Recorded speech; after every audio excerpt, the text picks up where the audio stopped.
नमस्कार विद्यार्थिनींनो, मागील लेक्चरमध्ये आपण जे मेज कल्टिवेशन आहे त्याचे काही पॉईंट्स अभ्यासलेले होते. त्यामध्ये local name, botanical name, family, origin.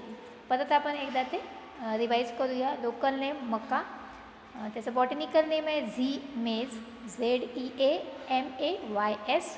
Origin आहे सेंट्रल अमेरिका आणि फॅमिली आहे ग्रॅमिनी. कारण हे सिरियल क्रॉप आहे त्यामुळे याची फॅमिली काय आहे, ग्रॅमिनी आहे. त्यानंतर त्याचे इकॉनॉमिक युजेस अभ्यासलेले होते. इकॉनॉमिक युजेसमध्ये हे फॉडर क्रॉप आहे, मोस्ट इम्पॉर्टंट फॉडर क्रॉप म्हणू शकतो. परत त्यापासून आपण काय काय तयार करतो, तो कॉर्नफ्लेक्स तयार करतो. काही भागामध्ये नॉर्थ इंडियासारख्या राज्यामध्ये स्टेपल फूड म्हणून मेज याचा जास्त प्रमाणामध्ये वापर केला जातो. त्याचप्रमाणे ग्रीन फॉडर म्हणून याचा वापर केला जातो. सायलेज म्हणून सुद्धा वापर केला जातो. तर असे वेगवेगळे इकॉनॉमिक युजेस त्याचे पाहिले होते. त्यानंतर इकॉलॉजी या पॉईंट्समध्ये क्लायमेट, सॉईल हे मुद्दे अभ्यासलेले होते आणि आपण वेगवेगळ्या व्हरायटीज पाहिलेल्या होत्या. त्याच्यामध्ये गंगा सफेद, गंगा हायब्रिड 5, गंगा 2 ह्या महत्त्वाच्या व्हरायटी आपण अभ्यासलेल्या होत्या. त्यामधल्या हायब्रिड व्हरायटीज आपल्याला जास्त करून लक्षात ठेवायच्या आहेत.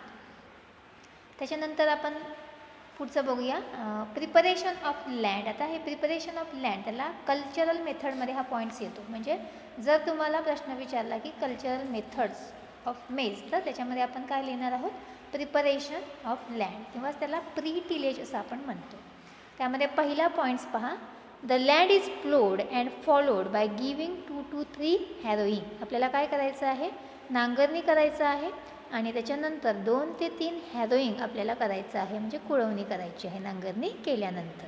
ते आपण ढेकळे फोडण्यासाठी काही बारीक असतील किंवा न्यू इमर्जिंग वीड्स आहे ते कंट्रोल करण्यासाठी याचा फार फायदा होतो आहे ऑपरेशनचा. त्याच्यानंतर सेकंड पॉईंट आहे, the seedbed should be free from weeds and stubbles. आणि जे काही आपण प्रिपरेटरी टिलेज करणार आहे किंवा लँड प्रिपरेशन करणार आहे त्यामध्ये सीडबेड जो आपण तयार करणार आहे सोईंग करण्यासाठी तो वीड फ्री असावा आणि स्टबल फ्री असावा. त्यासाठी आपल्याला हे ऑपरेशन प्लोईंग असेल, हॅरोईंग असेल हे करणं गरजेचं आहे. तिसरा मुद्दा आहे, FYM is added and thoroughly mixed with soil by final harrowing. तर ज्यावेळेस आपण शेवटची हॅरोईंग करणार आहोत त्यावेळेस आपल्याला FYM म्हणजे शेणखत व्यवस्थितपणे त्या जमिनीमध्ये मिक्स करून घ्यायचं आहे. आणि चौथा मुद्दा आहे, planking is done to make a compact seedbed. त्यानंतर आपण प्लँकिंग म्हणजे एक फळी असते त्याच्यामध्ये लाकडाची किंवा आयर्न लोखंडाची फळी आणि त्या फळीच्या सहाय्याने आपण जे काही आधी ऑपरेशन केलेले आहे त्याच्यामध्ये नांगरणी असेल, कुळवणी असेल, तर थोडासा सीडबेड आपल्याला कॉम्पॅक्ट करायचा. एकदमच भुसभुशीत असून चालणार नाही, कारण त्याच्यामध्ये जे काही आपण पेरणी करणार आहे, सोईंग करणार आहे, तर सीडलिंग्स त्याच्यामध्ये थोडीशी रुजणे गरजेचं आहे. त्याच्यामुळे प्लँकिंग करून आपण सीडबेड काय करणार आहे, तर कॉम्पॅक्ट करणार आहे. तर ठीक आहे, प्रिपरेशन ऑफ लँडमध्ये बेसिकली आपल्याला काय लक्षात ठेवायचं आहे, जवळपास सगळ्या क्रॉपमध्ये लिहिताना प्लोईंग आणि हॅरोईंग हे महत्त्वाचे मुद्दे आपल्याला या ठिकाणी लक्षात ठेवायचे आहेत. त्याच्यानंतर सोईंग टाईम आपण बघणार आहे. तर महाराष्ट्राचा आपण विचार केला तर महाराष्ट्रामध्ये मेज किंवा मका हे क्रॉप जे आहे, हे पीक आहे, हे वर्षभर जवळपास घेतलं जाते. यामध्ये खरीप असेल तर जून जुलै, रब्बी असेल तर सप्टेंबर ऑक्टोंबर आणि फॉडर साठी जर आपण घेत असू, चारा पीकमधून आपण घेत असू, तर जनरली त्याचं जे प्रोडक्शन आहे किंवा त्याचं कल्टिवेशन, त्याची लागवड आहे ती मार्च आणि एप्रिल महिन्यामध्ये आपण साधारणतः घेतो. तर खरीप जून जुलै, रब्बी सप्टेंबर ऑक्टोंबर आणि green fodder crop March April. त्यानंतर सोईंग मेथड्स आहेत. सोईंग मेथड्स 3 दिलेल्या आहेत बघा. पहिली आहे ड्रिलिंग मेथड. ही तुम्ही फोटोग्राफसुद्धा याचे पाहिलेले आहेत. ड्रिलिंग पाभरीच्या सहाय्याने पेरणी करणे, ड्रिलिंग मशीनच्या सहाय्याने. त्याच्यामध्ये ट्रॅक्टर ड्रॉन किंवा बुलक ड्रॉनसुद्धा असू शकते. त्यानंतर डिबलिंग मेथड म्हणजे टोकन पद्धत. आणि तिसरा मुद्दा आहे, फॉडर मेज इज युजली सोन बाय ब्रॉडकास्टिंग मेथड. पण आपल्याला जर चारा पीकमधून म्हणून हे जर आपल्याला सोईंग करायचं असेल तर आपण त्याची जी पेरणी आहे ती कुठल्या पद्धतीने करणार आहे, ब्रॉडकास्टिंग म्हणजे जमिनीवर फेकून आपण बियाणे त्याची लागवड आपण करणार आहोत. तर या स्लाईडमध्ये आपण सोईंग टाईम आणि सोईंग मेथड हे मुद्दे अभ्यासलेले आहेत. त्याच्यानंतर आपण पुढचा मुद्दा पाहूया, सीड रेट आपण पाहणार आहोत. त्याच्यामध्ये बघा, ग्रेन पर्पजसाठी सीड रेट हा वेगळा आहे आणि फॉडर पर्पजसाठी हा वेगळा आहे. ग्रेन क्रॉपसाठी काय आहे सीड रेट? 15 ते 20 किलोग्रॅम पर हेक्टर. ग्रेनसाठी 15 ते 20, एका हेक्टरला किती लागणार आहे? 15 ते 20 किलोग्रॅम. आणि फॉडर पर्पजसाठी जर असेल तर तो थोडासा जास्त आहे, 40 ते 45 किलोग्रॅम पर हेक्टर. किती? 40 ते 45. त्याच्यानंतर spacing. For grain crop spacing depend upon the fertility of the soil. Spacing आपण जे ठेवणार आहे, 2 रोपांमधलं किंवा 2 ओळींमधलं अंतर जे असेल तर ते सॉईलची फर्टिलिटी कशी आहे, सुपीकता कशी आहे त्याच्यावरून आपण ठेवणार आहोत. त्यामध्ये हेवी सॉईल, मिडियम सॉईल आणि फॉडर क्रॉपसाठी स्पेसिंग वेगळी असणार आहे. तर जर आपण ग्रेन पर्पजसाठी असेल तर हेवी सॉईलमध्ये 60 बाय 30 सेंटीमीटर म्हणजे 60 सेंटीमीटर 2 ओळींमधील अंतर आणि 30 सेंटीमीटर 2 रोपांमधील, plant to plant and row to row असं आपण म्हणतो आहे. त्यानंतर मिडियम सॉईल असेल तर मिडियम सॉईलमध्ये थोडंसं अंतर हे जास्त आहे, 75 बाय 45 सेंटीमीटर म्हणजे 75 सेंटीमीटर हे 2 ओळींमधील आणि 2 रोपांमधील अंतर आहे ते 45 सेंटीमीटर. आणि दुसरा पॉईंट आहे फॉर फॉडर क्रॉप. आता हे ग्रेन क्रॉपसाठी आपण बघितलं, ग्रेन पर्पजसाठी. फॉडर पर्पजसाठी असेल तर त्याचं स्पेसिंग किती आहे? 30 बाय 10 सेंटीमीटर म्हणजे 30 सेंटीमीटर हे 2 ओळींमधील अंतर आणि 10 सेंटीमीटर हे 2 रोपांमधील अंतर आपल्याला ठेवायचं आहे. त्याच्यानंतर आपण इंटरकल्टिवेशन बघणार आहे. इंटरकल्टिवेशन म्हणजेच आंतरमशागत. याची काय डेफिनेशन आहे? Operations which are carried out in standing crop, that is called as a intercultivation. आता ह्याच्यामध्ये पहिला मुद्दा काय आहे? 2 hand weeding followed by 2 hoeing are given at 15 days interval. 2 hand weeding followed by 2 hoeing. 2 आपल्याला काय करायचं आहे? हँडविडिंग म्हणजेच काय, खुरपणी करायची आहे. कशाच्या सहाय्याने आपण करणार? ती आपण खुरपीच्या सहाय्याने करणार. त्याला विडिंग हुक असं आपण म्हणतो. तर ते 2 खुरपणी आपल्याला करायचे आहे म्हणजेच विडिंग करायची आहे. आणि त्याच्यानंतरच पाठोपाठ आपल्याला 2 होईंग, आपल्याला काय करायचं आहे? 2 होईंग करायचं आहे. Are given at 15 days interval. 15 दिवसाच्या अंतराने आपल्याला हे ऑपरेशन करायचं आहे. म्हणजे पहिली आपण होईंग केली तर त्याच्यानंतर 15 दिवसांनी दुसरी होईंग करायची आहे. त्याच्यानंतर the last hoeing is given when the crop is 8 to 10 week old. शेवटची होईंग आहे ती कधी करणार आपण? तर पीक हे 8 ते 10 आठवड्याचं झाल्यानंतर, 8 ते 10 आठवडे. A light earthing up is done to give support to the plant. Light earthing up, आपल्याला थोडंसं अर्थिंग अप ऑपरेशन करायचं आहे पण लाईट करायचं आहे. आपण अर्थिंग अप म्हणजेच काय? To support the basal portion of the crop. तर आपल्याला अर्थिंग अप ऑपरेशन कशासाठी करायचं आहे? सपोर्ट करण्यासाठी. 5वा मुद्दा आहे बघा, for fodder maize only 2 hoeings and 1 weeding is sufficient. Fodder मेजसाठी काय आपल्याला करण्याचं आहे? 2 होईंग आणि 1 विडिंग आपल्याला करायचं आहे. ठीक आहे. फॉडर पर्पज आपण घेत असू, चारा पीक म्हणून आपण घेत असू. त्याच्यानंतर पुढचा मुद्दा आहे weed control may be done by spraying weedicide. Weed control may be done by spraying weedicide like simazine at the rate of 2.5 kg per hectare or 2,4-D at the rate of 1.25 kg per hectare or atrazine at the rate of 1 kg per hectare. आता ह्यातलं जे weed कंट्रोलसाठी आपण वापरणार आहे ते आपण कुठलंही वापरू शकतो. त्याच्यामध्ये ॲट्रॅझिन आपल्या लक्षात राहील तर ॲट्रॅझिन 1 kg पर हेक्टर हे आपल्याला सोपं राहील लक्षात ठेवायला. तर इंटरकल्टिवेशनमध्ये विडिंग आपण केलं आहे, होईंग केलं आहे, अर्थिंग अप ऑपरेशन केलेलं आहे आणि फॉडर मेज असेल तर 2 होईंग आणि 1 विडिंग सफिशियंट आहे. आणि वीड कंट्रोल करण्यासाठी आपण ॲट्रॅझिन 1 किलोग्रॅम एका हेक्टरला आपल्याला वापरायचं आहे. ठीक आहे. त्याच्यानंतर आपण पाहणार आहोत rotation and mix cropping. Rotation म्हणजे तुम्हाला माहिती आहे, आपण एकच एक पीक न घेता त्याच्यामध्ये काही रोटेशन ठेवतो, त्याला रोटेशन असं म्हटलं जाते. आणि त्याच्यामध्ये रोटेशन जर केलं तर पेस्ट आणि डिसीज याचा अटॅक आपल्याला कमी करता येऊ शकतो.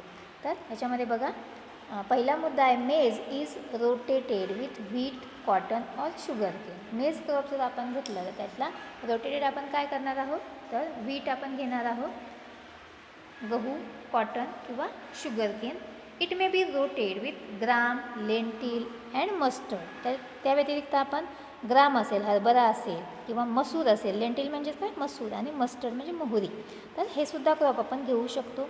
इन हिली एरियाज मेज पोटॅटो रोटेशन इज फॉलोड. आणि ज्या ठिकाणी हिली एरियाज आहे तर त्या ठिकाणी आपण मेजसोबत पोटॅटो क्रॉप रोटेशन करू शकतो. It is mostly grown as a soul crop but may be grown as a mix crop with मूग, उडीद अँड तूर. आता जनरली आपण मेज जर बघितलं तर ते सोल क्रॉप म्हणजे सिंगल क्रॉप म्हणून घेत असतो. पण आपल्याला जर मिक्स क्रॉप घ्यायचं असेल तर ते कशासोबत आपण घेऊ शकतो, तर मूग असेल म्हणजेच ग्रीन ग्राम, उडीद असेल म्हणजेच ब्लॅक ग्राम, किंवा तूर म्हणजेच पिजन पी किंवा रेड ग्राम याच्यासोबतसुद्धा आपण ते घेऊ शकतो. ठीक आहे. त्याच्यानंतर पुढचा मुद्दा आपण पाहणार आहोत, मॅन्युरिंग. खतं आपल्याला त्याची द्यायची आहेत मेजसाठी, ती आपण पाहणार आहोत. Maize is a heavy feeder crops, hence manures and fertiliser requirement is high. हे काय कसं आहे, तर हेवी फीडर क्रॉप आहे आणि ह्याच्यासाठी मॅन्युअर्स आणि फर्टिलायझरची जी मात्रा आहे ती आपल्याला जास्त द्यावी लागेल आहे, बरोबर. त्याच्यामध्ये बघा, FYM किती दिलेला आहे, 12 to 15 tons of FYM per hectare. 12 to 15 12 ते 15 टन्स याला FYM द्यावं लागेल. आणि फर्टिलायझरचा डोस किती आहे, for local variety 30 kilogram nitrogen per hectare and for hybrid variety 75 to 100 kilogram nitrogen, 50 to 75 kilogram phosphorus and 75 kilogram potash NPK. 75 50 75 असं सुद्धा आपण लक्षात ठेवू शकतो. लोकल व्हरायटीसाठी फक्त नायट्रोजन देणार आपण 30 किलोग्रॅम, हायब्रिड व्हरायटीसाठी 100 50 75 किंवा 75 50 75 असं आपण लक्षात ठेवू शकतो. And for composite variety 80 kg nitrogen and 30 kg phosphorus per hectare. तर मॅन्युरिंगमध्ये FYM आणि फर्टिलायझरचा डोस जनरली हायब्रिड व्हरायटीसाठी हा लक्षात ठेवायचा आहे आपल्याला.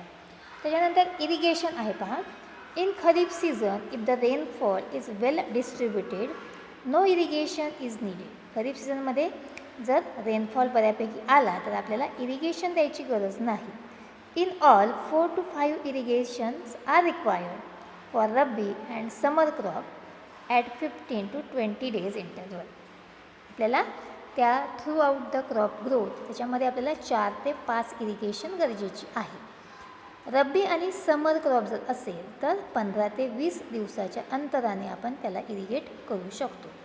The critical stages of irrigation are. कोणकोणत्या क्रिटिकल स्टेजेस आहे की ज्या स्टेजेसला आपल्याला इरिगेशन देणं अत्यंत आवश्यक आहे, पाणी देणं अत्यंत आवश्यक आहे.